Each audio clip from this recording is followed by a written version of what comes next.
So I'm Zoe, Hi, Zoe. or Polykiss on this channel, Okay, and, Polykiss. and this is Krista Wallace, author of the Gatekeepers Key Trilogy, hmm and a bunch of other stuff, and a podcaster, and all kinds of things.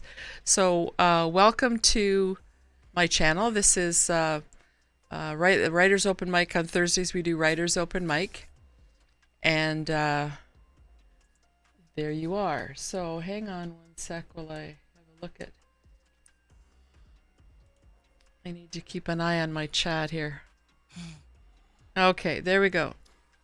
Alrighty, so it was good of you to jump on my notice that I was looking for people to come on, and it's a pleasure to meet you. I was looking through your websites and everything, which we will have you say, but also we'll post in the description for this this episode, Sure. and as well when this we usually put a recording of this up to YouTube, and so all that'll be there too. But I was having a look, and you've got quite a lot of stuff going on. Yeah, I've been busy. Yeah, the pandemic kind of the whole concept of, oh, you mean I don't have to go out anywhere? Wow, what a treat. So it's a nice treat to be able to have an excuse to stay home and just work on the things that I want to work on. So I'd been thinking about doing a podcast for a while, and it seemed like a good thing to do right now. So, well, a year ago, yeah. Hang on, something's going on here. Okay. Yeah, you did the bad thing. What did I do? I did something. Yeah, you can't do that. It has to stay open What has to stay open? Okay. like that. There. Okay. What It you do, froze. just leave the chat over top of it. Okay. There we go.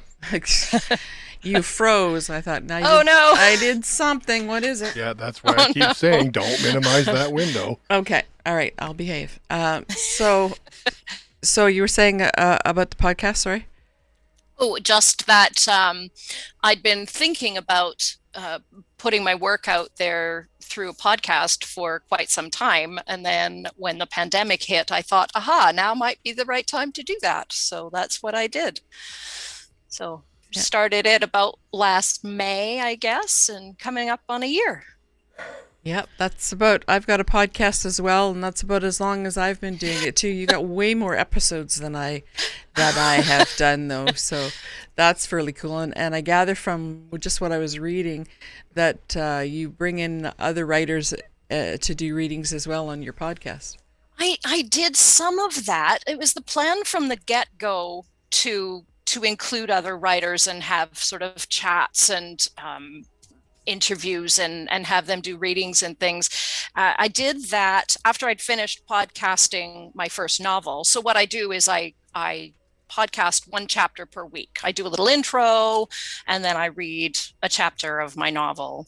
And after I was finished the first novel, I had a few weeks where I put in some neat chats with, I know a lot of really cool people. So it was just an opportunity to have, and it wasn't so much an interview with each little group, but let's just sit down and have a chat. And then, of course, I had to edit, edit them down so they were a decent length. And that turned out to be a lot more work than I expected. So I haven't done a whole ton of those, though it's something I would still like to do again. And then the reason I had a couple of episodes in a row where I had some other authors come in and read samples of their work, mostly because my recorder broke.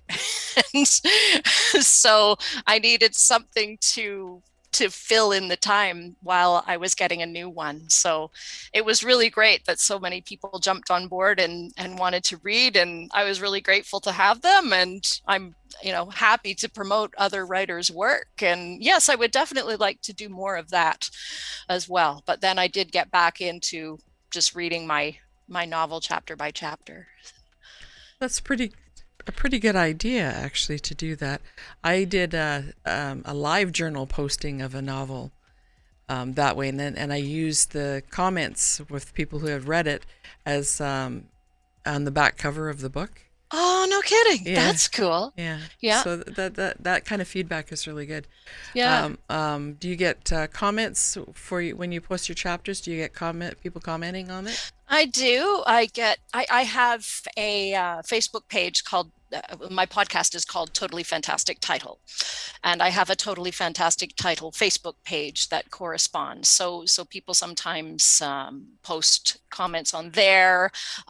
Some people send me, emails. I also have a email address, and on Twitter, people often comment on Twitter, or if they're closer friends, then they'll send me a message on Messenger and stuff like that, and tell me how cross they are with the characters for having done such and such, and or that they picked up on that little piece of pop culture or whatever.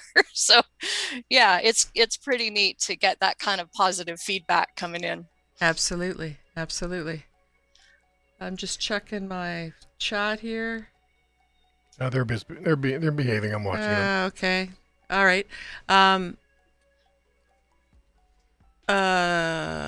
Where was I going to go? Lost where you went with that, didn't you? Yeah, I kind of did. I was thinking about the editing business, and that you're right. That is fortunately, I have a partner in crime that does editing for me. Oh, nice. So that helps. Yeah. And I've had on my podcast, I've had authors come in to read their stuff, but it's never difficult to find people who want to read their work.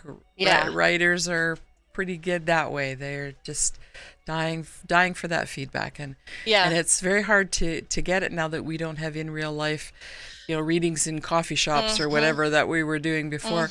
We don't have that, so we're missing that interaction with our readers. Absolutely. Which was my thought with this, that since I started streaming, I did the podcast first, and then I started live streaming, and I usually will play some game. I play Among Us or Age of Empires or something, and I chit chat, but I'm always talking about two things. One is writing, and the other is polyamory.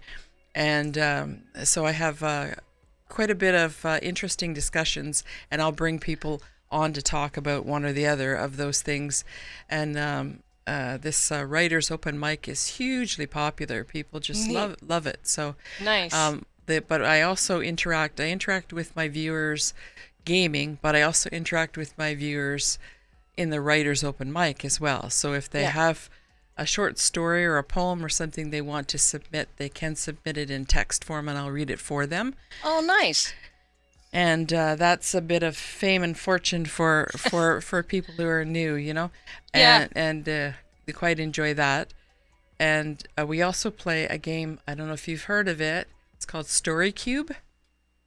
I've heard of it, but I don't know much about it. Yeah, so I have a set. You can get an app on your phone that has different ones, but I have the original set, and it's a set of 9 cubes, kind of like Yahtzee. Okay. And you throw the cubes, toss the dice, and there's a picture on each side of it, and what comes up is 9. So you get 9 pictures.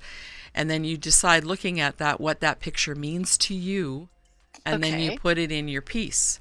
Neat. So I don't know if you're up for an impromptu improvisational moment tonight or not, but if you're up for it, we can try that. I usually do it and then leave it for the next week, and then see what my viewers come up with in the week. I was doing that for a while on my Sunday nights as part of my Age of Empires thing. Cool. And then someone said, well, of course I use 9 dice every time. And that's a thing. Can anybody do better? Can anyone else do 9 of them? And one of my viewers said, well, that's not fair. You've got a whole week to think of it, and you're a writer. How's that? So I said, oh, really? So then I threw the dice and did the 9 right there while I was talking to them. Oh, man. Yeah. So, but I've done a few of these open mics where we've done a bit of improv with whatever author's on, and we can go away on a break and give you time to write. Right. 5 minutes or something. Or we can write together, discuss how the story could go. we've done Right. it that way as well. So That's cool. The collaborative approach. Yeah, and that was kind of fun too. So think about that if you want to do that later on. So are you actually trying to create a story, or just sort of an idea for a story? Are you actually trying to come up with something that resembles a story? Or Well, when we did the collaborative approach, it was more thinking of ideas. Well, that you could use that one, and it could be this person could do this and this and this, and we were sort of talking out the angles. And that author was a horror author, and I'll tell you, that got pretty creepy. And we did a couple of throws of those, and we did one where we actually broke and wrote something, and came back with an actual short story. Cool. Not enough edits, obviously, but whatever the first thoughts were. So you could do it either way. Yeah. So, can you give us a reading first up now? Sure. You think? Sure. Yeah. Shall we do that straight now, or do you want to? How many people are in the? Oh, we've got a good number of viewers. So I haven't been asked for a giveaway. This other thing I do on these ones is a giveaway. Okay. So Philadelphia Publishing is my sponsor, and they have 25 or 30 ebooks up on their website, and so the giveaway is a discount or a coupon code to get their choice of whatever ebook they want from up there. And there's some neat. Some spicy ones, and there's some tamer ones, and so we could do a giveaway. What do you think? We should wait till 7? Yeah, I'd wait. Yeah, okay. So we're going to wait till 7 for the giveaway. So if you're ready to do a reading, that would be really cool. Sure. So I'm just going to switch screens here. I thought I would just read the opening of Gatekeepers Key, which is the first book in my, we'll call it a trilogy in 4 parts. So Chapter 1. This is Gatekeepers Key by Krista Wallace. Chapter 1. One Way to be Noticed. Another town, another gem of a man who wanted to dazzle her with his broadsword. Not again. All she had done was sit next to him on one of only 2 empty stools at the bar, hadn't even looked at him. Kier set her beer mug on the bar with a clunk and eyed the cocky bastard as if he were a squashed slug. What did you say? Full tavern, about 40, 1/3 elven, males and females. He nodded at the empty counter before her. If you're hungry, I got plenty you can feast on. Let's go spend the evening up in my bed. He rested his elbow on the counter, displaying the thickness of his upper arm for her to be roused by. Kier wished she could vomit on cue. She stared at him blankly. Why would I do that? Door to the corridor about 5 paces, exit door about 20 between tables. He shrugged and blinked slowly in that way that was meant to be alluring, but wasn't. No sense you paying for your own room, honey, when Jack and I already took my gear up to my regular room. Wow, she nodded, feigning awe. First name basis with a stable boy. You've taken my breath away. Door to the kitchen to the left. Tricky to leap the bar without taking someone out. I'll do more than that, beautiful, given the chance, he said, oblivious to her sarcasm. I'll pass. She took another large swallow of beer. He repeated his fingers through the dark curls gesture that hadn't impressed her earlier. Name's Simon. Simon Diddick, he said, as if she cared. He edged closer with a salacious, sidelong smile. I'm at your service, darling. Funny, you seem to think I'm at yours. A low chuckle burst from a black-cloaked man 2 bar stools down. She'd noticed him right away upon entering the tavern at the Burnished Blade, one of those types who was always watching. Her would-be lover remained unaffected. Oh, come on, you're such a treasure. Only a fool'd let you slip through his fingers.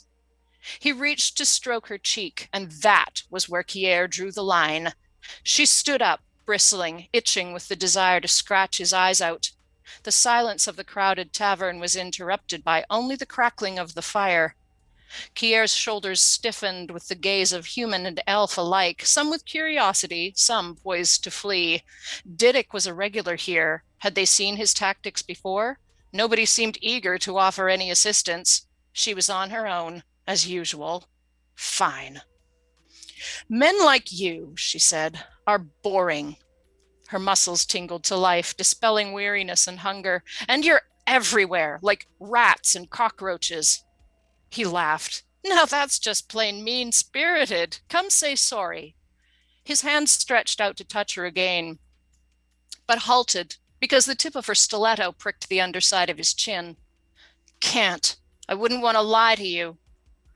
The threat tactic usually worked against bullies. This one was particularly persistent.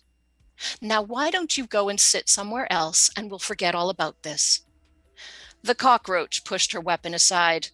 Because rejection doesn't suit me, especially in front of an audience. The heat of anger climbing her neck, she raised the knife again. Brace yourself for disappointment. His lip curled in a sneer. Apparently, he still believed, or was willing to pretend, she was bluffing. You'd better put that away, darling. You might hurt yourself.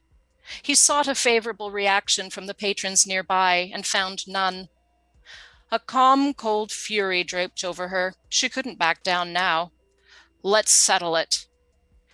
Though the tightness in his lip betrayed a sudden doubt, he laughed. Her eyebrows shot up. So not only are you a boor, you're also a coward, she clarified. His flash of anger told her she might have struck a nerve. I'd have thought it cowardly of me to challenge a girl to a duel, hardly honorable. He folded his arms on his chest. She couldn't help but chuckle. Isn't it a little late to be thinking about preserving your honor? Kier said. Besides, I challenged you, not the other way around. I must insist we do it properly. He patted the hilt of his broadsword. With an innocent look, as if she were dealing with a child, she sheathed her knife. Naturally. She brushed back her cloak. As she expected, murmurs undulated through the tavern. Didic took one glance at her sullied leather armor and the long sheath of the bastard sword at her belt. His face paled, then took on a purplish hue, as if he were angry at her, as if she'd somehow misrepresented herself. Kier sighed with frustration. You can't have thought I'd challenged you to a dagger toss. She gave a nod to the publican. With respect to our esteemed proprietor, shall we take this outside? Then he won't have to mop your blood up off his floor. And that's where I will stop. Wow. That's quite the scene. Thank you. So this is a trilogy in 4 parts, you said. Yes. Yeah. That's only because book two became very long, and so it made more sense to publish it in 2 separate volumes. Right. So how do you decide? How do you know that you're doing a trilogy? How do you decide that that's where it's going? That's a really good question, because when I first started writing this story, this was kind of the first thing I ever wrote. I was not one of those people who always knew I wanted to be a writer. I'm a singer and an actor. So that was always what my path was going to be. It wasn't until I was an adult and had small children that I thought that I had this idea and thought I'd like to try writing. And when I first started writing, I was writing a book. And that scene was the very first scene I wrote. And the second scene I wrote, as I went along writing that novel, I realized there was no place in this book for that second scene I wrote. And that's when I realized that I was writing more than one book. So it came as a total surprise to me. So you speak of scenes. Do you write using a beat sheet? No, I'm a true right by the seat of your pants kind of author. I jump all over the place. I don't have any idea what the story arc is when I begin. I just have an idea for a scene, or here's a character. I wonder what he's up to right now, or I wonder what it would look like if these 2 characters had this kind of a conflict. And so then I write that scene And then I figure out later how it all fits together.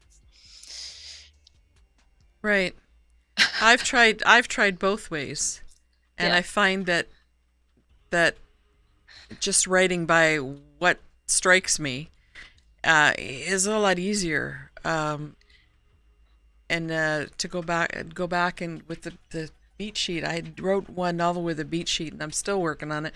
And it's it's about no. It's really complicated. It's so complicated, and being more technical with the writing, that's I mean you're supposed to improve your art and your skill set and all that stuff. So I mean it's okay, but I didn't find it helpful actually at all. I've tried to starting with an outline or a beat sheet or any of those kinds of things, and I've never been successful at creating something. What's worked better for me is to maybe go through the story after I've written it and use an outline or a beat sheet.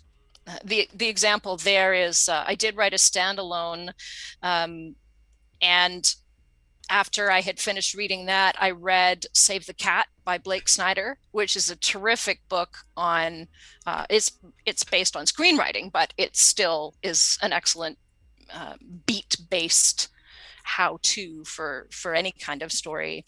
And it was after I finished writing the standalone that I read that book and started thinking about the novel with Save the Cat in mind. And it blew my mind how closely it resembled what Blake Snyder talks about in that book. Oh yeah. But it was kind of gratifying for me to learn that I had sort of done that instinctively. Right. So it was just kind of a natural storytelling. So I might use the beat sheet kind of thing to tweak something if something doesn't feel like it's in the right place, or you could refer to that kind of a guide to tweak things and revise things afterwards. But to write from the get-go with that, I have never made that happen. I know a lot of people who swear by planning it out and plotting. Yeah. I found it for it to tell me that at this scene, then the action should be rising, and here this should be happening by this scene, and so on. I found that a little bit annoying because that's not where it felt like it should happen. Sometimes it felt like it should happen. These things should happen earlier or something. The first novel I wrote was scenes, but it was perspectives. His perspective or her perspective or their perspective. Sort of like my favorite author Stephen King is often does. You see the perspective. Each chapter is different perspective of the same event, kind of thing. Yeah. I kind of did it that way, and it was, well, it was by scenes, so it was, but it wasn't. I want to feel the story and feel where the action should be happening according to what's happening with the characters, not according to what the beat sheet tells me I have to do. So I found that a bit annoying, but. Yeah. So I agree with I agree with you on that, and I do a lot of that too, where I change point of view so that you can get the full picture of what's going on and form an opinion on kind of who you agree with based on two different perspectives on an event that happened. Right. So my chat says, how long are you going to stream? I'm on here till probably 9:30. I think Krista may be not that long. I see some of Bob's classes here. Yeah, I see that. I don't know what the oh boy get it comment is, but Woot open mic. There are several members of Bob's class here again, and we're just hanging out and watching you. We're all done for the year. So Bob's class is kind of why I have open mic. Because Sunday nights we were talking about writing, and Bob is the professor of this class. I think their computer. Whose name really isn't Bob. We just can't pronounce his name. Yeah, he said just call me Bob. And he sent me in a bunch of stories that he'd written, and I was reading them, and he's quite prolific, and I keep bugging him to talk to somebody about publishing, but his class was watching, and they're in the East Coast, so they were watching this late at night and getting into trouble Cool. for not getting their homework done because they were watching my thing. So, Cool. but they've been very supportive of this Thursday night. I added Thursday night to my schedule to do this in particular, only writing, and they've been very supportive of that. Neat. And so I guess now you're not going to get into trouble for staying up late. So welcome, welcome. And that's about it. Okay, so I was just looking at the chat comments. Right. You can probably see them scrolling there. I can't actually. Okay. She doesn't get those. She just gets your webcam. Oh, okay. So there's a bit of a, and there's comments too that I'm not sure are really comments, because sometimes you get bots in. But anyways, welcome to Bob's class, and I'm working on another podcast episode. I have recorded it. It's just with some, what the editing angle of life is with those, right? Yeah. And I'm finding though, when I bring people in Zoom, you may or may not get the audio volume or quality that you want. Depends on the Wi-Fi, right? Yeah. So that's been a complication in life. But anyways,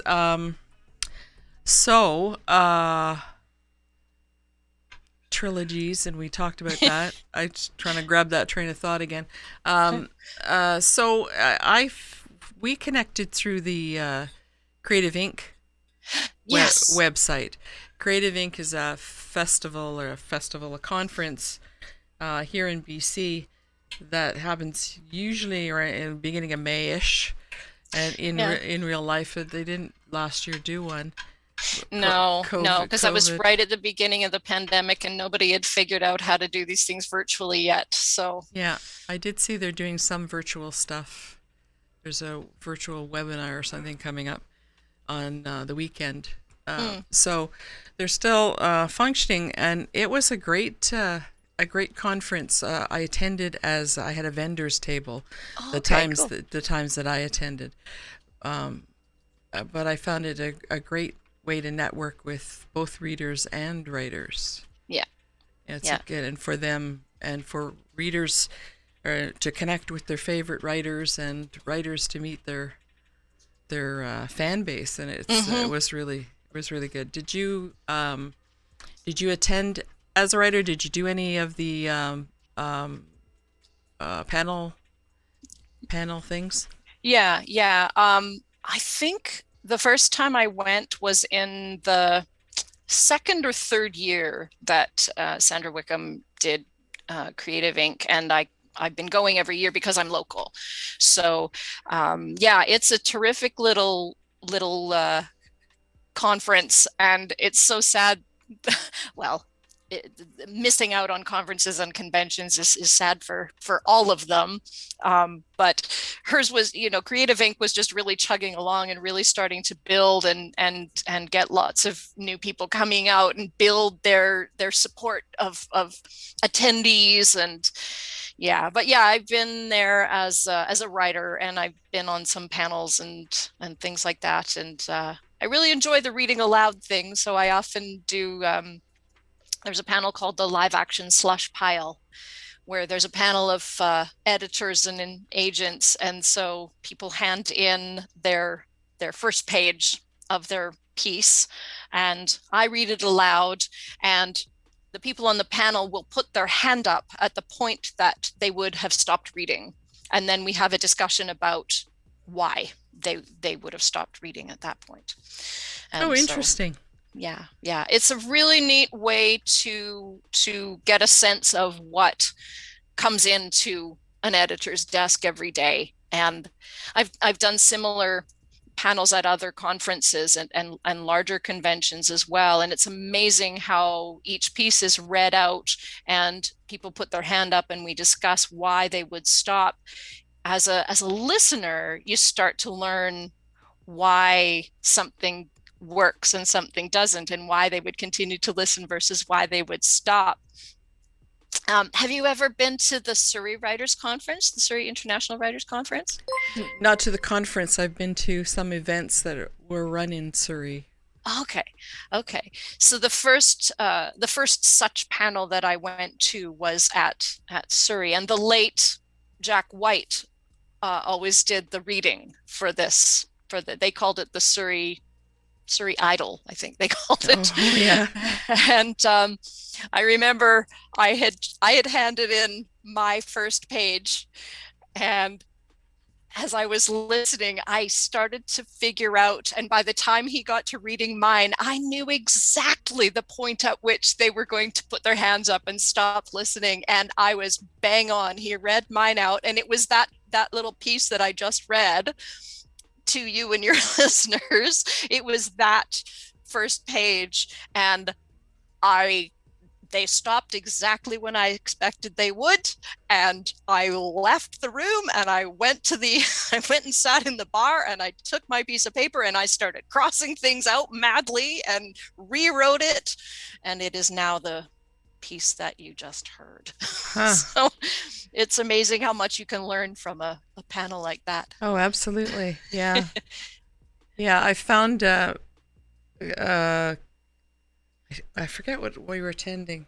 It was an event in Surrey about editing. Okay. And that was interesting too. I found VCon's another conference that I find is great for writers. Yeah, I've been there a couple times. Yeah, there's the blue pencil sessions and all kinds of stuff that's really good. Yeah.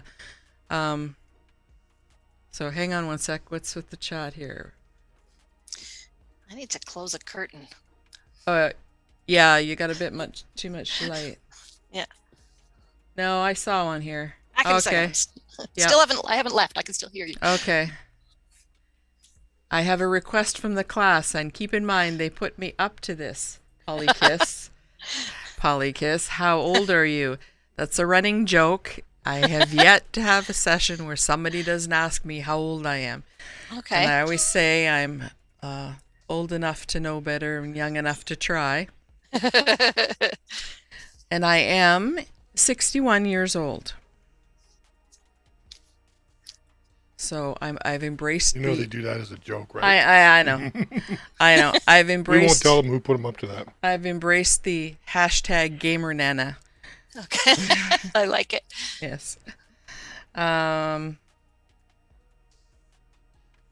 you for the follow. Thank you for the follow, elated Doni Turpo or whatever. I'm not sure. Two of them. These Da-da-da. people with the random name generators are so annoying.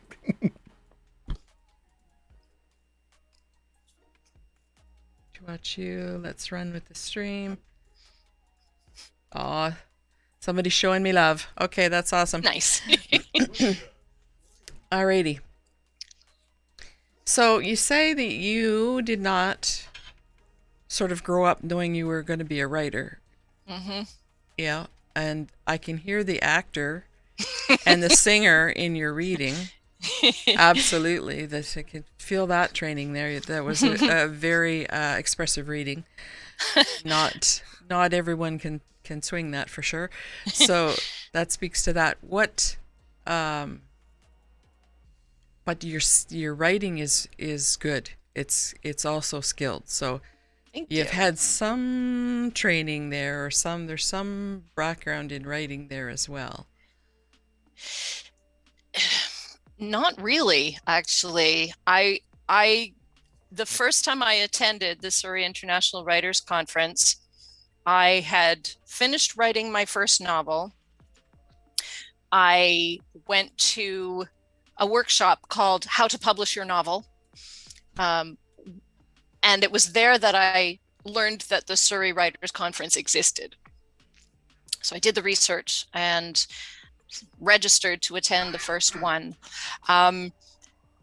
There was an independent editor by the name of Elizabeth Lyon, has been a regular there for a long time. And she was offering a workshop where you could submit to her your first page prior to the conference, and she would critique it for you. And then you attend this workshop and they would talk about story openings. So, excuse me. Of course, I took her up on that amazing offer. Who wouldn't take absolutely, yeah. Professional editor going to look at my work and give me some hints and tips? That would be fantastic. So I did that. And that was when I first heard the term show, don't tell. She gave me a really nice critique of my opening page, and I chatted with her after the workshop. And just learned a whole lot from that. And I would say that most of what I've learned about writing has been from attending conferences and conventions and doing those blue pencil sit downs that you were referring to, and just lapping up any kind of critique I can get from anybody. And I have a really good kind of not so much a writer's group, but several writer friends who we trade work around and critique each other's work and stuff like that all the time. So it isn't like we have a monthly sit down where we've all read each other's work and we all discuss it. But I have lots of people that I can send my work to and say, hey, would you have a look at this and let me know what it needs, and that sort of thing. So just a lot of really, really good people who are willing to take the time, and I can repay them by doing the same thing for them. That's a good thing to have, and it sounds to me like you're philosophical about criticism. When people look at your stuff, you're there because you want to make the changes that make it, well, obviously terrific. Whenever I have an opportunity to do, going to a convention to do a blue pencil or a critique thing, like the NorwestCon has a thing, or they used to, through the Fairwood Writers, where you could be part of that. Same with MISCon, which is another convention I'm really fond of. I figure that those people who are taking the time to look at my work have my best interests in mind. They want my work to be the best it can be. Now, that's not to say that I will take in everything that anybody says and go, oh, you're right, I should change all of that. I have a pretty strong idea of what I want my story to look like. So one person will give me a critique that I will listen to, and I will think very carefully about all of the things that they've said, because I believe that if somebody's made the comment, it's worth considering. But I won't always agree with it. And there have been times when I've kind of just sort of dismissed that person's opinion because I don't think they really understand what I'm trying to do or whatever. But certainly especially if I have asked somebody to read my work, I've asked them to take the time to give me their thoughts, then I really need to honor that by listening to what they have to say and giving it some good thought. So yeah, I think there are occasions when people don't have the right intention, perhaps, like maybe they want to show you that they're a better writer than you are or something like that. I have to say I haven't really encountered people like that, but I have heard that happens, where somebody will critique somebody's work and be very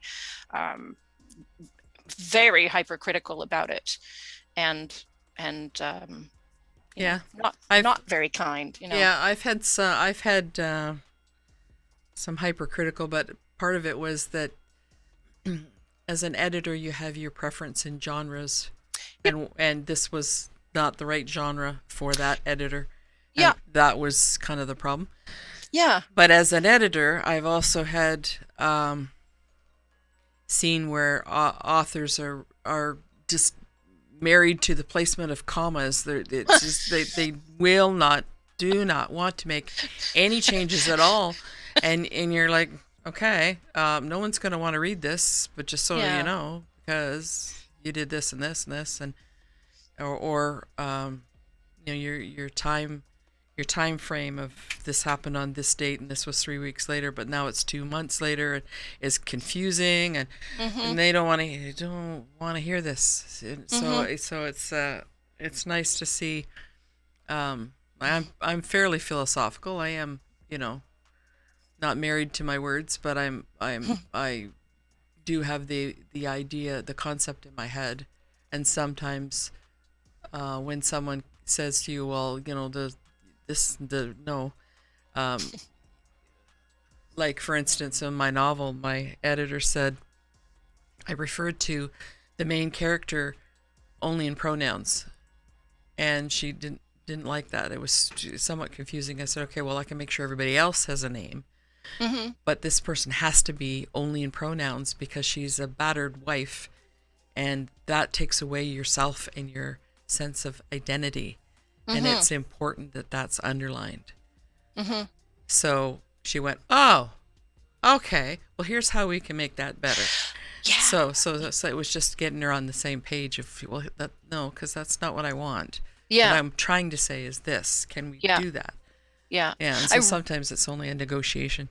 Yeah. I really appreciate a critiquer who makes an effort to figure out what it is I'm trying to do, and can speak to that and say, okay, I see that what you're trying to do is this, and here's why here's why it's not working for me. So we can have a little bit of a back and forth discussion about that. And they might suggest a way to fix it.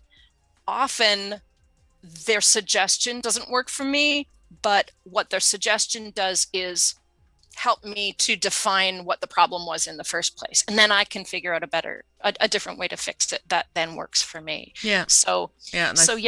I think that's a sign of a good editor, or even a good beta reader, is that they're willing to have this discussion with you so that you can get clarity for them, but also keep true to your inspirations. For sure. Yeah. That's what I do when I'm critiquing somebody else's work. Is I will, whatever point I am in the story, if something pulls me out of the story or I'm confused or something, I will write in the margin using whatever reviewing tool or whatever, and just say, okay, here's what I'm thinking right now. Here's what I'm feeling. Here's what, you know, I say, yay, because the character did this amazing thing, or, you know, ooh, you're freaking me out here, or I'm really feeling anxious right now in the story, and that's a really good thing.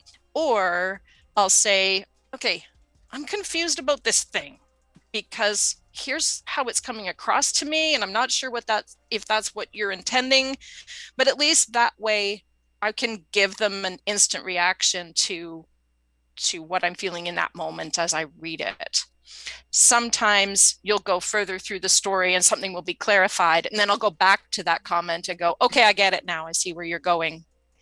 But that at least draws the writer's attention to what went wrong in the first place, and maybe they want to do something to address that, or maybe they don't. But, yeah. Right. Okay. Someone says, I wanted to punch my last editor. She would not move on any point she did not understand. Yeah, I hate that. I really hate that. And we have people asking for a giveaway. So we've got 268 people watching us. Wow. So if you want a giveaway, if you want to be in the draw for the giveaway, you have to enter !iBooks in the text chat. And the same person's Woodeptive says, so I went looking for a new editor, I'm assuming, right after that. Yeah, well, and so you should. But, you know, it's really a team effort. And if all members are not on the same page, it like, go somewhere else. Like, get a second opinion, second, third, fourth, fifth opinion. if Yep. you really need to. It's the same with beta readers. You're going to get some that are going, oh, this is crap, I couldn't get through the first bit. And others that say, so where's the second edition of this? Where's the volume 2? Here we go. People are entering exclamation point iBooks. And the giveaway is for a free your choice of the ebooks as published by Philith Books. And I'm going to sneeze. No, I'm not. I had my granddaughter over today. Actually, 2 of them. Nice.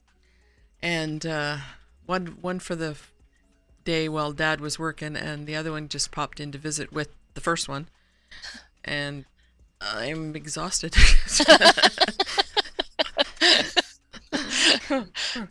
Never mind 61. I feel 81. Answer that Oh, question? crap. What? I think he wants a 10 for 1 deal. There's 10 people watching. A 10 for 1 deal. No. Class. Yeah, no. But I will tell you, your wonderful Bob's class, I think he's won one. I've just set up a Patreon account, and you'll find the link for that in here somewhere. And ebooks and softcover are both part of the tiers program there, as well as the nifty t-shirts I've designed for here. Cool. So there's all kinds of things there. I would like to, when life gets back to normal, we think, do a book tour. That was the plan. I retired from my day job to do this full time. And I want You to... spelled that wrong. What? Nope, Patreon? there it is. It's just slow. There it is, yeah. I want to do a book tour, go through Europe and everything like that. You know, it was the big plan. Scotland, and then right? and there's like an Airbnb type place that you can rent in, I think it's Galloway, Scotland. That's a town that has 16 bookstores in this town of like 1,000 people or something. Sweet. And one of the bookstores is like an Airbnb. So you come and you rent, and you sleep upstairs in the apartment above the bookstore. And you run the you run the bookstore for the duration of your week or whatever that you're there. No way. Yes. And I thought, wow, I'm going to do that, and they're going to experience Canadian literature. Okay, I have 200 and some odd entries here. Oh, wow. Okay. So we have 200 entries. Holy So smokes. you're supposed to tell them that if they subscribe, they get more entries. Oh, yes. So if you subscribe You get more entries. to my Twitch, you get more entries. And if you're a regular, You get more entries. You get more entries, just so you know. Ready? All right, drum roll. I don't have the speaker. You gotta tell me when it stops. Did you hear the drum roll? I can't hear the drum roll. I'm making my own. Oh, okay. Anyways, done. So, someone with a complicated name. Of course. Dedicated Pacasta has won the giveaway. Woot. Hang on, let me So- see why this isn't working. I heard it. Did you hear it, Nan? I don't think it. No, that's not going to her. Oh, I can hear it. Yeah. Okay. She doesn't get it. All right. Dedicated Pacasta has won the giveaway. I'm glad you can say that. And actually, why don't we do 2? Can you do 2? Do another one that's quick? Hang on. Hang on, I'm answering the whisper. Oh, okay. They all know what to do. They've been here enough times. Oh, so they have to whisper, and then my partner in crime here will give them the information of how to access that.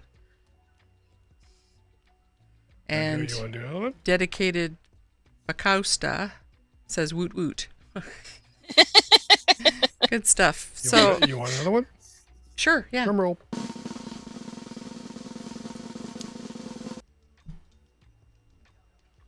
And then now we've got Offeen Tiz. You guys know the drill.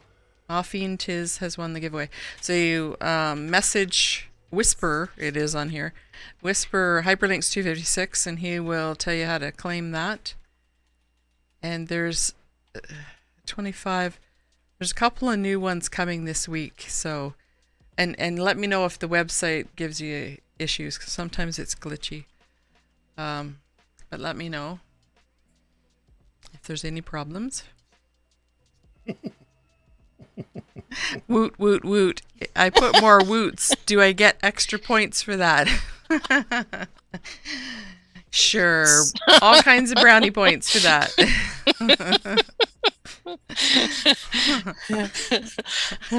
Crazy.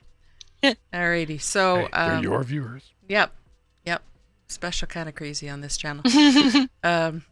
So Philidith Books has does anthologies and one author projects as well, and we do like there's everything: horror, sci-fi, a little bit of erotica, all kinds of a little bit of LGBTQ fiction, all kinds of things. We're working on of an anthology that they're working on is a sequel to Sharing Our Journeys, Queer Elders Tell Their Stories. This one is Queer Elders of Color Tell Their Stories. So Cool. We're working on a sequel. And that's all of the anthologies are a benefit to some charity. That one is Alexandra House in Surrey, actually. Nice. Yeah. So we've done. The first one was the anthology of a green planet, and the stories had to be where green technology was part of the deal, not a preachy thing, but it's just part of the plot. Mm-hmm. And then we did excuse me. Then we did the Unvalentine anthology, which is unusual love stories, Nice. and that was for Peers, which is a society for sex workers in Victoria based. Very good. And then Blood Moon Rising anthology, which was for AIDS Vancouver Island. I'm Victoria based, right? And the first one was for the green one was for a company called Pedal to Petal. The guy rides around on his bike and picks up kitchen scraps and makes compost. Neat. Yeah. Yeah. So that was we helped him out. I thought he was going to faint when I gave him his first royalty check. Nice. That's awesome. Yeah. So I can't wait for that one. I bought the last one. Oh, what, the last Sharing Our Journeys? Yeah. It's kind of like herding cats, getting anthologies together Like at nailing time. Jello to the wall. Yeah, and so it always takes longer than you set the deadline about 4 different times, and we're at that point. We're getting them though; they're coming. Funny,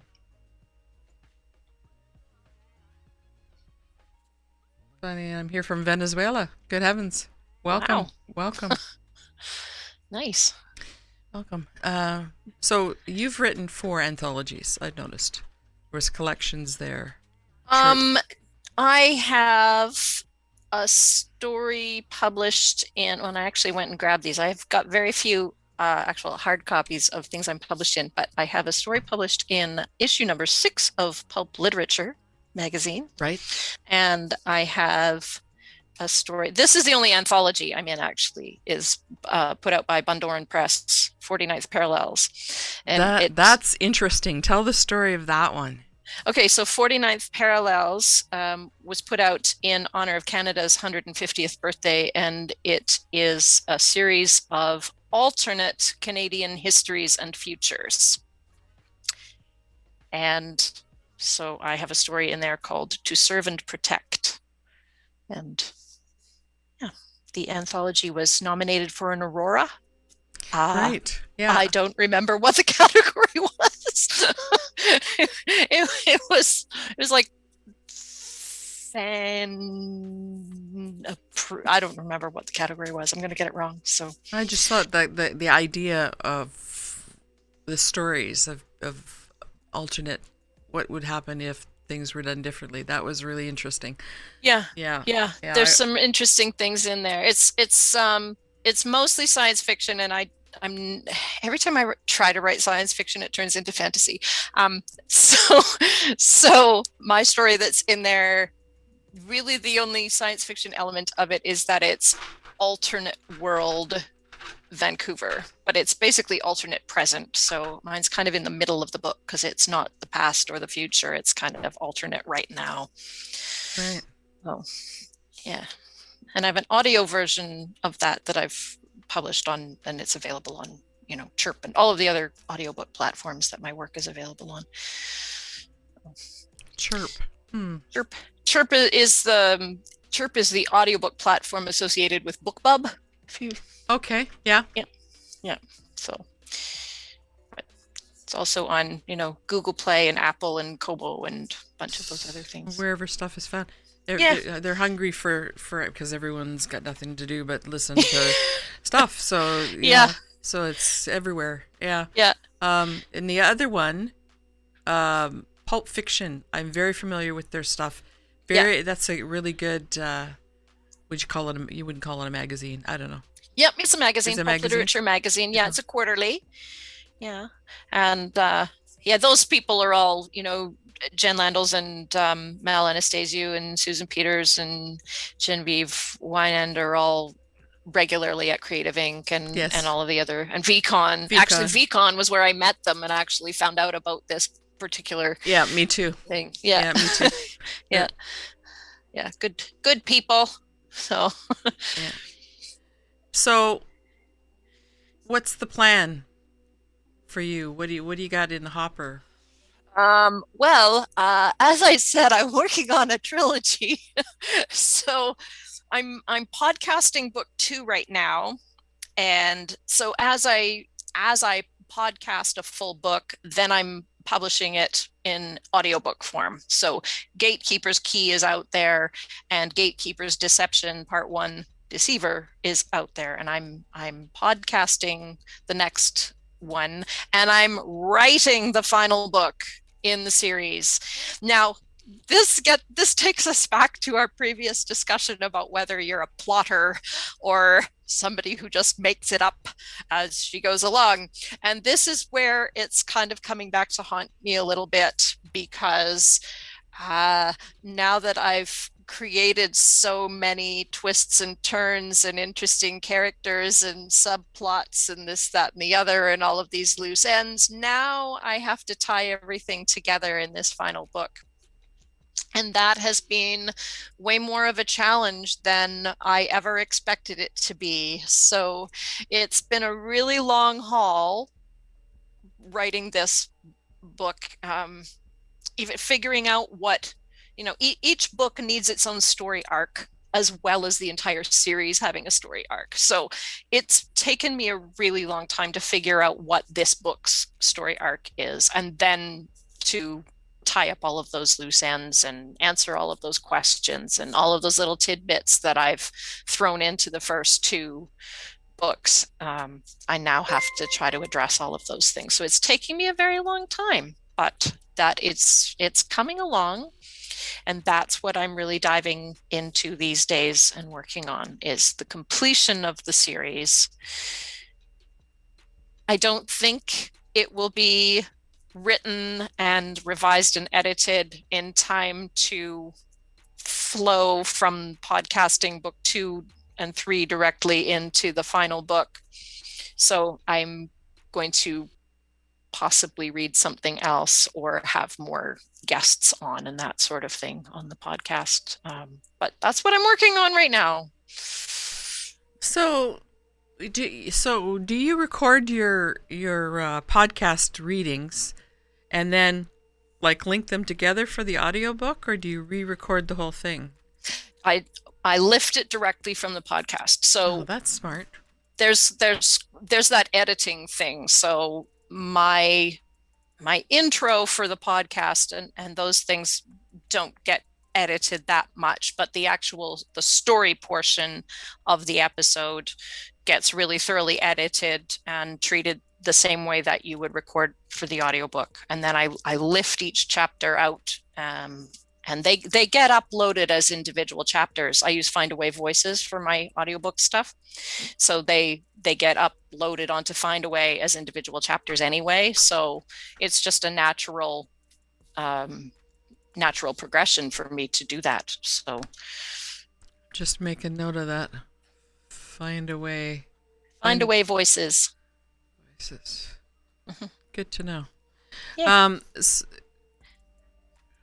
Now I lost what I was going to ask you.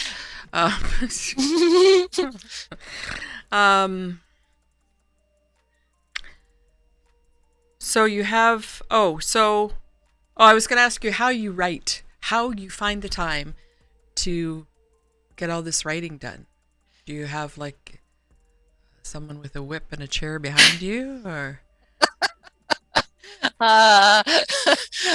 Again, when I first started writing and my kids were really little, I would put them to bed at 7:30 and then I would write until 1:00 in the morning.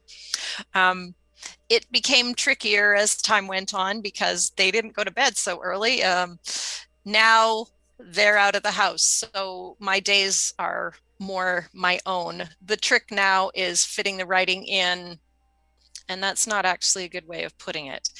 I have the podcast that I'm doing, and kind of each day of the week has a different task to do towards that. So there's recording a chapter, there's editing a chapter, there's recording my intro and all of that sort of thing. I've recorded several chapters in advance so that I've got a bit of a buffer. When I corrected myself just there, it's because I was saying, I have to fit writing in around the podcast. And really the writing is sort of the most important thing, because if I don't have something to read in the podcast, then I'm not podcasting anything. So the writing happens pretty much every day. There's something to do with writing the story. Right now I'm at a place where I'm having some problem. I'm doing some problem solving. I'm sort of a log jam in the story. So I've gone back to the beginning, and I'm going through and fixing things and revising things. And I'd put off making a bunch of decisions. So now I can't put those things off anymore. So I'm making those decisions and actually fixing those scenes and writing them. And then I'm just going to continue and proceed. Some days in the week, I don't have anything to do with regards to the podcast. So those days are much more open for me to just write all day. But the other days, I try to get some writing related stuff in every day. So even if it's only 100 words, it's still keeping my brain connected to the story I'm trying to write. I'm not one of these people who tries to write, you must write 1,000 words a day. I know that works for some people. That doesn't work for me. I keep my goals a little bit more realistic, because then if you sit down to write 100 words, it's really easy to write 300 words. Yes. So yes. Yeah. Have you ever done NaNoWriMo? I've tried NaNoWriMo. I have never actually, the only time I would say that I've never won NaNoWriMo, except the time that I actually already had a good chunk of a novel written. So I don't think that really counts.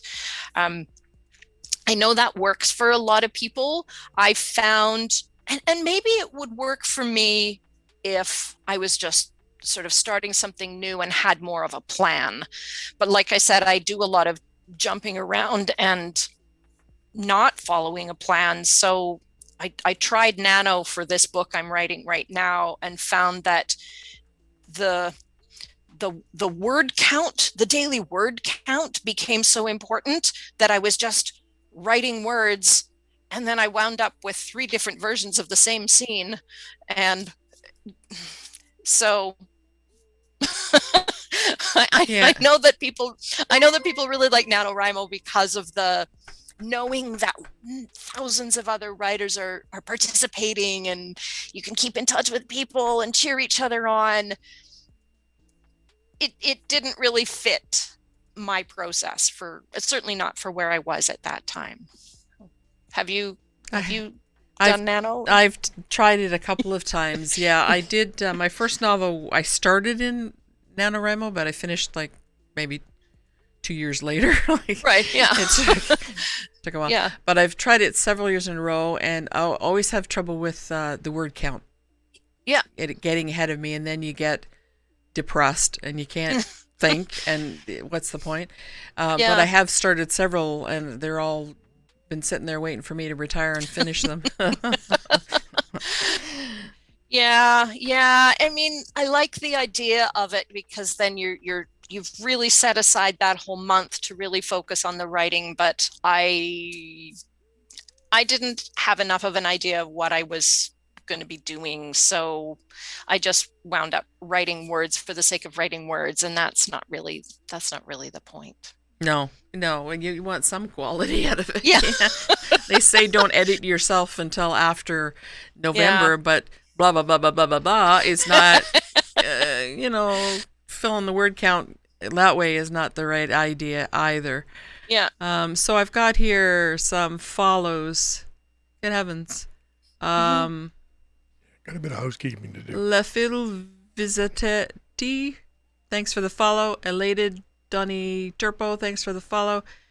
Dissenses, thanks for the follow. Sanderly Stiv, thanks for the follow.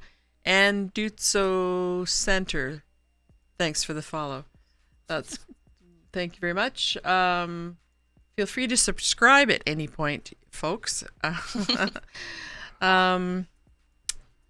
There's been lots of trolls in here tonight, hey? Oh, yeah, there's been a few. One of which he said something in Gaelic. Oh, interesting. And I'm not going to repeat it on air. Oh. Philidith is Gaelic. It means the bard. So we're getting some Gaelic. I see it up here. You want me to copy and paste it, and I'll show you what he said? Because it's probably long gone on your screen. Was that the one with the boobs in the middle of it? Yes. Oh, I did see that. I think it's. I think he was asking me to show a particular part of my anatomy. Neat. Or you. I'm not sure, but. Hey, I'm sorry I missed that. Yet tonight. Not gonna happen. When was that? Tuesday? Tuesday, yeah. Tuesday we're on playing Among Us, which is a game that a lot of kids play. So yeah, most of the people on the chat are kids, and somebody thought it was wonderful to post a visual of an anatomy part of a male person in the middle. In the middle, it's all done with little characters. It's called ASCII art. ASCII art, you know, with little characters. And so I'm looking at this going, what is that? Oh. You get that a lot. Good job. Accurate. I if you would put that same effort into writing a story, well, yeah, 'cause it was actually really well drawn. I would be super excited and impressed, a lot more so than with the picture. Thanks. That was only the second one we've ever gotten. Yeah, that's not bad. It doesn't happen very often to us. It happens a lot more to other people. Yeah, sometimes it's worse. Female streamers get that a lot, so whatever. I'm thinking only been 20 minutes. You've had 2 already. No. What? No giveaway. No, I wasn't going to do a giveaway. I was going to say, I was thinking I might throw the dice. Are there folks from Bob's class still kicking around? They're probably long gone. I don't see them in the list. Are they still up? Because I want to challenge my viewers here. Mm-hmm. I'm going to throw these. Technically here, but not actually here. Okay, I'm going to throw the story cubes and challenge my viewers to write a story. Now, it can be like 2 paragraphs. Doesn't have to be God's gift to literature. We're just looking for something. I'm also always partial to limericks. Once in a while, I'll get one from one of the viewers. So a poem or a really short story is fine. And so what I was going to do is throw the dice, show them, and take a commercial break here. Literally. And then come back, and if you want to play the game too there, Krista, you can. And then we shall see. We'll come back and do that. And then you see, did you have another reading for later too? I do. Okay, Yeah. so we can do that. So we're still under your time frame. Huh? Said whatever you need. Okay, I'm gonna. I'll shut up now. Okay, I've thrown the dice. I'm going to show them at which camera. That one there, hey? Yeah, the big one. So Not the wet one. You guys show them to her too. where it's the same camera. It's the same camera, Okay. right? I can see that. Actually, I'm going to make myself. I'm going to put the chatting window in for these guys. There. Okay, so then it's a bigger picture for them. So it looks like a horseshoe, I think, but whatever. Whatever. Magnet or What? something. Huh? Do Closer what? to your face. Closer to my That's where face. the focus is. Okay, there. Because it won't autofocus. Okay, that's the first one. Gonna be here all day if I go that slow. Okay, this one, I don't know, an apple looks like. Okay. Or it's whatever that makes you think of. It doesn't have to be the exact thing we're looking at. And this looks like a keyhole for one of those old-fashioned keys. Okay. And lightning bolt. Lightning bolt.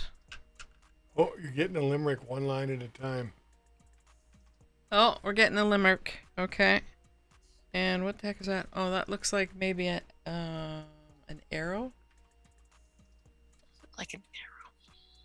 Now her camera is directly under that one, so she should be able to see it. Yeah, she says she can see me. Okay, so there's the limerick. You just got to pull it out of the chat. Okay. This could be a spyglass or it could be a hand mirror, Oh, it could, yeah. right? Okay, and here's the key for that lock.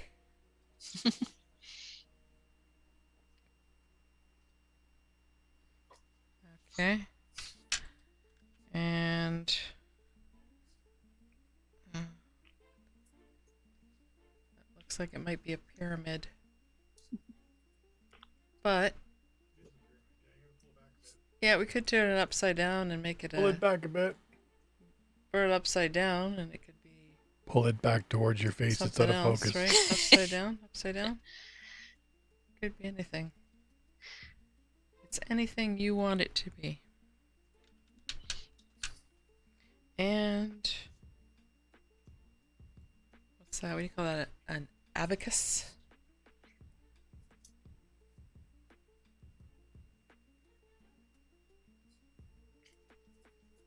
Okay. Alrighty, now I'll read this here limerick. A wonderful bird is the pelican. His bill will hold more than his bellican. He can take in his beak what's good, enough food for a week. And that's it? Oh, okay. So a wonderful bird is the pelican. His bill will hold more than his bellican. He can take in his beak what's good, enough for food for a week. Sorry, there's chat between it. A whole lot of chat in between it. Yeah. That's an awesome limerick. Thank you much. All right, folks, I'm challenging you to take those 9 dice. I will show them all to you again. Paying attention. There's all 9 together. Cool. To take those and give me a short story, a couple paragraphs is fine, or a poem, or whatever you feel motivated for. I'm going to take a break, and Krista's going to write away. And now we're getting jokes. That's the other thing they give me. What did the ocean say to the beach? Nothing, it just waved. Okay, I'm going to take a break because there'll be a puddle on the floor otherwise. So Alrighty. Be right back.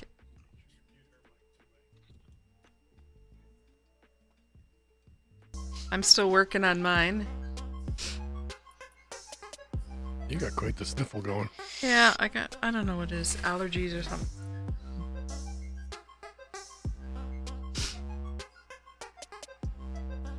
Where do fruits go on vacation?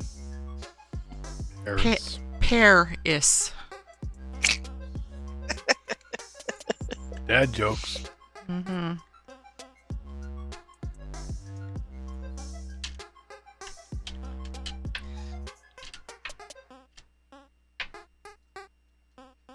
What is that music he's playing this time? It's sure. bizarre. It is a little strange. Which album is that?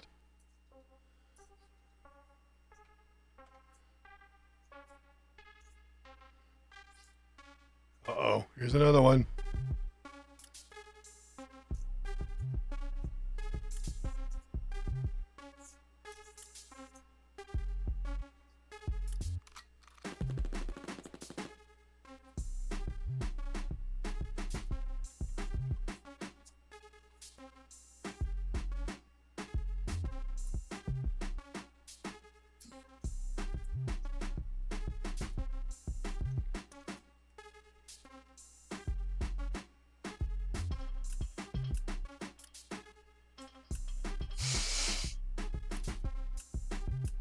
Oh dear. There's 2 more jokes in chat.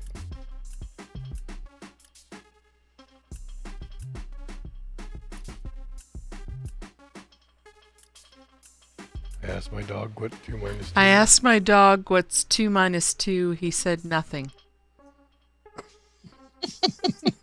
I got carded at a liquor store and my Blockbuster card accidentally fell out. The cashier said, never mind. The cashier said, never mind. Wow.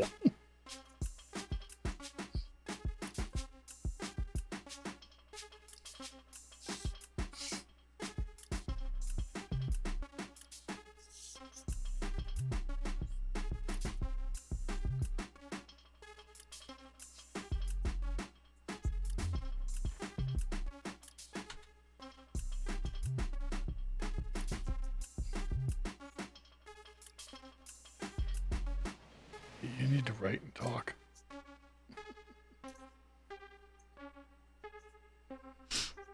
I'm working here. Yeah, My I know. brain's working. I don't Yeah. trust those trees. They seem kind of shady. I like that one.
Okay. I got some piece of crap going here. Some piece of crap. You're nice. Yeah. I can't even read my writing, so. Yeah, I usually have that problem too. I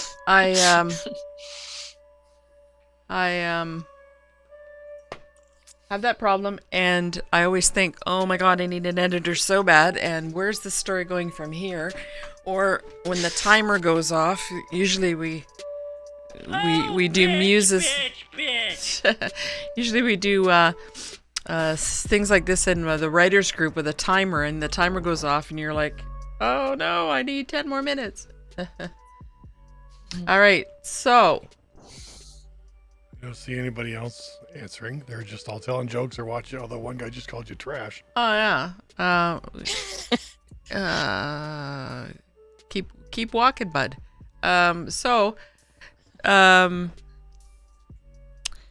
Let's see if I'll put out a call. If you have written something in this few minutes that I gave you, and you're one of my viewers, you can whisper it to Hyperlinks 256, and he'll take that and put it in the Discord, and I can read it from there. And I'd be happy to read it from there if you want it read. If I'm just more interested in that you wrote something. So if you wrote something, say I wrote something, but you don't have to read it. I don't have to read it. Mine's pretty scary too, so there you go. I'm going to move this back to this one. Transition. There we go. And there she is. Okay. So how did you do, Krista? Well, I wrote something. Do you want me to read it? Yeah. It's really great. Okay, you read yours and I'll read mine. Okay. You go first. Lower your expectations. Okay. And again, I can't read my writing. So, the door was locked. I leaned until I could peer through the keyhole and saw what I was after, the prism. From my pocket, I drew the key, so small I could have used a magnifying glass to see it, but nevertheless it fit in the keyhole and twisted, unlocking the door with a soft click. The door opened. There was a clicking sound like an abacus, and something whipped by my ear and thudded into the wall next to me. Instantly, my arrow flew as fast as a lightning bolt, hitting the shooter dead on as if he was a magnet. I put the prism in my backpack and pulled out an apple, which crunched in my teeth. That's pretty good, actually. That's pretty good. Are you seeing anybody whispering to you anything? I need a verbal. I can't see you. You seeing anybody whispering you anything? Yep. Oh yeah? Oh, that's cool. It's in Discord already. It's in Discord already. That means I need to get into Discord. You do. Don't minimize their window. Where the heck is the...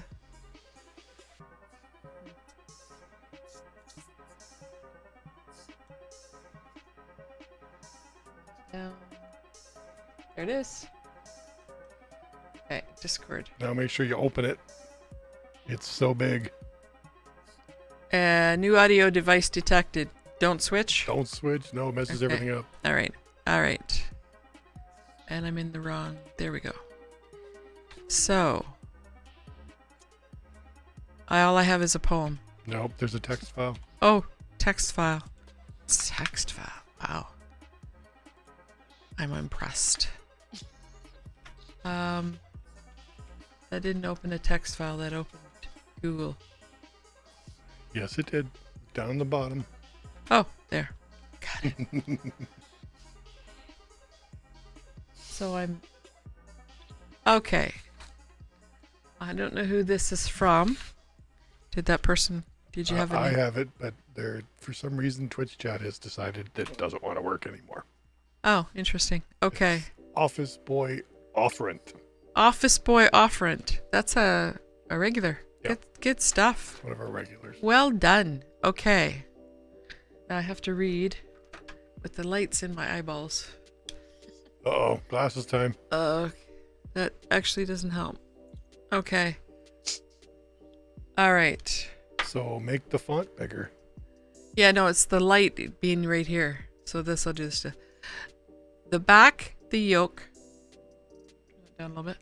The back, the yoke, the yardage, lapped seams, the nearly invisible stitches along the collar, turned in a sweatshop by Koreans or Malaysians, gossiping over tea and noodles on their break, or talking money or politics while one fitted. This arm piece with its overseam to the band. This is a poem. Called this shirt.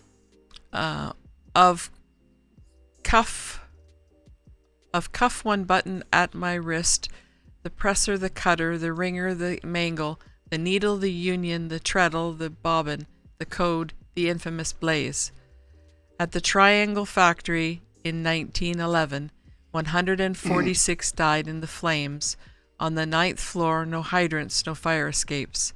The witness in a building across the street who watched how a young man helped a girl to step up to the windowsill and then held her out, away from the masonry wall, and let her drop, and then another, as if he were helping them up to enter a streetcar and not eternity. A third, before he dropped her, put her arms around his neck and kissed him. Then he held her into space and dropped her almost at once. He stepped into the sill himself, his jacket flared and fluttered up from his shirt as he came down, air filling up the legs of his grey trousers. Like Hart Crane's bedlamite, shrill shirt ballooning. Wonderful how the pattern matches perfectly across the placket and over the twin bar tacked. Corners of both pockets, like a strict rhyme or a major chord. Prints, plaids, checks, houndstooth, tattersall, madras, the clan tartans. Invented by mill owners inspired by the hoax of Ossian to control their savage Scottish workers, tamed by a fabricated heraldry, MacGregor.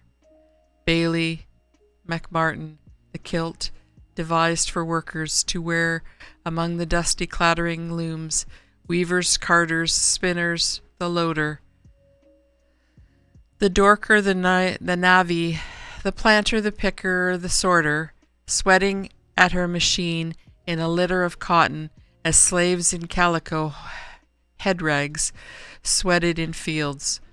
George Herbert, your descent is a black lady in South Carolina. Her name is Irma, and she inspected my shirt, its color and fit, and feel its clean smell, have satisfied both her and me. We have culled its cost and quality down to the button of simulated bone. The buttonholes, the sizzling, the facing, the characters, printed in black on neckband and tail, the shape, the label, the labor, the color, the shade, the shirt. That's pretty intense. You want to fix your... Fix my what? Fix your Zoom window? Oh. My Zoom window doing things? Yeah, take a look. Yeah, that was pretty intense. Okay, let me... Maximize her window. Very evocative. I can feel the heat and feel the fabric There we go. Almost. Nope. It's in the there. fingers and hear the sounds. Yeah. Get out of that. Pretty intense there, right? That was pretty intense, yeah. That was really well done.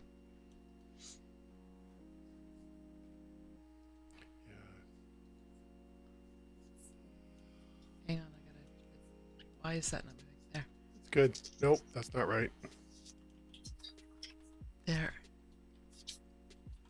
Okay. What'd you do? I didn't do anything. I don't... Okay.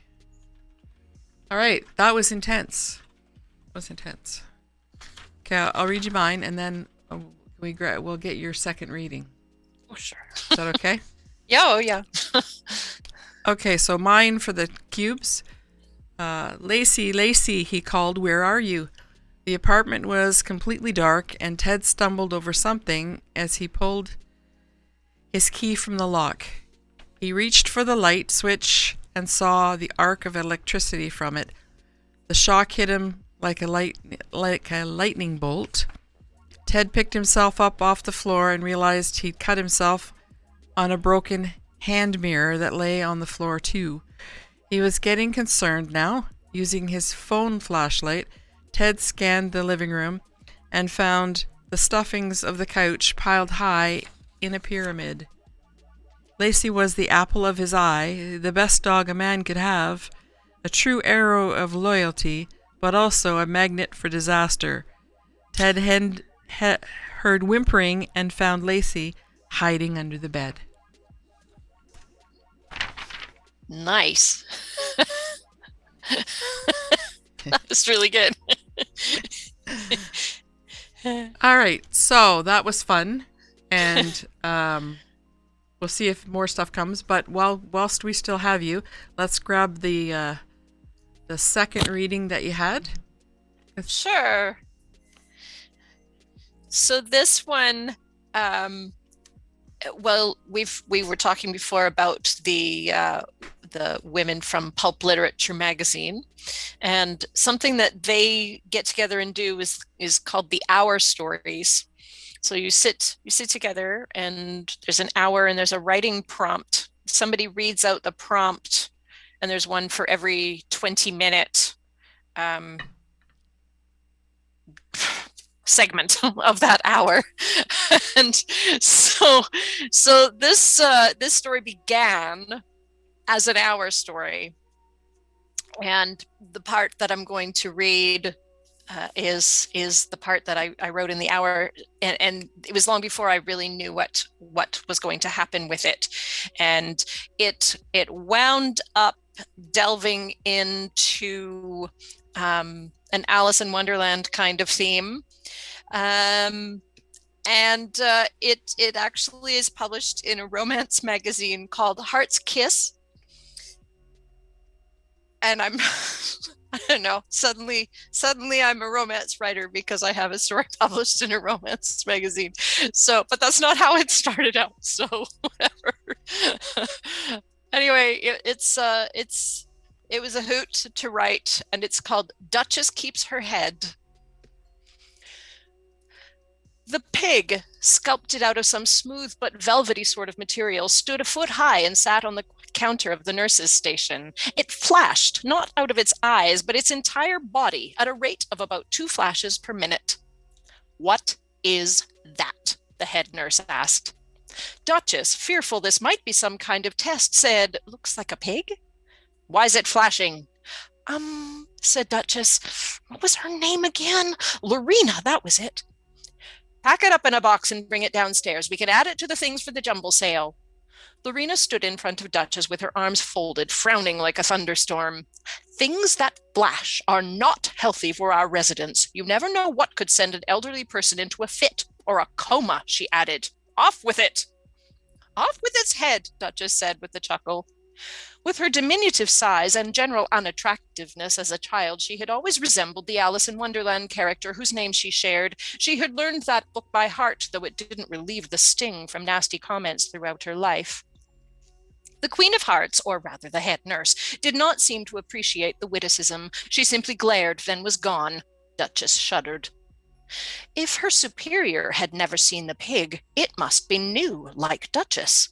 It had better not still be there when she returned to the 4th floor. Duchess hastened to find a box in a storage closet. She lifted the pig into it, swaddling it with tissue like a baby. She gave it a pat on the head and tried to close the lid, but then the pig flashed again and the lid popped open. Failure to confine the pig was not an option. This care facility was Duchess's 5th in 3 years, and she needed this job. If only Mrs. Jonas had been able to tell the last head nurse about Duchess painting her toenails for her, or if Mr. Ritesh's dementia had allowed him to let slip about the extra ice cream she had given him, maybe they'd have given her another chance. But it wouldn't do to broadcast these things. Duchess opened the desk drawer that included tape on the label, but found none. "Where's the packing tape?" She cursed and slammed the drawer, whipping the next one open in a frenzy. The box of paper clips, punted by inertia, flew out and splashed to the floor. A cup of coffee wouldn't have covered more linoleum. "Damn it all to hell," Duchess said, in what she meant to have been a mutter, but turned out to be a full-on heartfelt bellow. She pushed the chair back, and it tipped over. The hips of her scrubs ripped as she knelt down and began to sweep up the little bits of curled metal with the side of her hand. She bashed her large head on the corner of the desk and yelled, "Ouch!" Reaching up to put a handful of paper clips on the desk, she knocked her coffee over. "Oh no, oh no!" Duchess frantically grabbed Mrs. Patel's bib. Duchess had been mid-face wipe when Lorena had called her from the top of the desk where she had tossed it. She dabbed at the coffee in a futile effort to save the paperwork she had been filling out about Mr. Kwan's gout. "Ahem," a quiet male voice said. Duchess tossed the soaked bib aside and scrunched up the now useless paperwork. "Yes," she said, a little too shortly, for Duchess was only 4'11". "Is this supposed to be in my mother's room?" The packing tape that had eluded her was suspended above the desk by a dark hand. "Where did you find that?" A flustered Duchess all but snatched it in her embarrassment at being caught in such an awkward position. Her gaze followed the hand up to look at the face, and she blushed in apology. "In my mother's room," he said in a baritone voice so smooth and rich it caused vibrations in her nethers. "More or less hidden in the back of a drawer underneath a large hardcover book, itself beneath a good many rolled-up socks. Is it yours?" She clutched the tape tightly. "Yes, it's mine. Well, not mine. I was just looking for it," she bumbled. "Oh, why do I always sound like such a moron?" Duchess's heel pressed onto a stray paperclip as she attempted to straighten up. It slid, taking her foot with it. Down to the floor she went again, but not before her broad chin smashed the desk. The man rushed around the nurse's station and tried to grasp under her arms to help her up, looking around at the general disarray that seemed to follow her everywhere. "Oh dear, you're having quite a day." "I don't need help. I'm fine," she bit out through the pain. He must think she was completely useless. He righted the chair, stepped on a paperclip, and slid to the floor, clunking his head on the arm of the chair. "For crying out loud!" She laughed in spite of everything. At least he looked a bit silly now, too. "I have enough to worry about. I don't need another patient." "I'm sorry," his muffled voice came from inside his twisted jacket. "Anyway, you're too young." "For what?" He tugged at his jacket, his face coming back into view. She raised an eyebrow. "To be a patient here." "Fair enough." He crawled away from the chair and put a paperclip on the desk, then another. Duchess finally made it to a sturdy vertical position, looked up and up some more at him as he rose to full height. She picked up the roll of tape.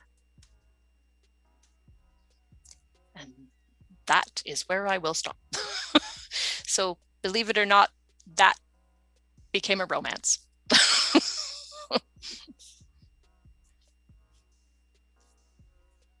Like mute off would be good. Yeah, that's a good idea. I like the reading. Oh, thank you. Yeah, just the way you read it, right? But the story is was very good. Thank you. Thank you for sharing that. My pleasure. I know it's it's an odd one. So I've put in the chat. I typed in the chat or copied and pasted your website, KristaWallace.com, and totally fantastic title podcast.com. .podbean.com. Yep. Oh yeah. Yeah, I can't. It's purple. Podbeam.com. So that is in the chat information, and we've just said it, so it will it will be in the video and the description. So usually with these, we visit today live, and the live is carried as a VOD on Twitch, and there'll be more views of it later after hours in various time zones. You know how it works. And then we edit out the breaks and the stuff like that and put it up on YouTube. So I will get you the links for all that once that's taken place. That's great. And so it was lovely for you to join us. Thank you for having me. It was a real pleasure. And I hope your listeners have enjoyed the evening and enjoyed the readings. And I look forward to seeing you in person someday at Creative Inc. or VCon. Or... Yeah, absolutely. Yeah, that'll be great. Yeah. Yeah. All right. Well, thanks very much, Krista. Thank you. My pleasure. Take care, you and everybody.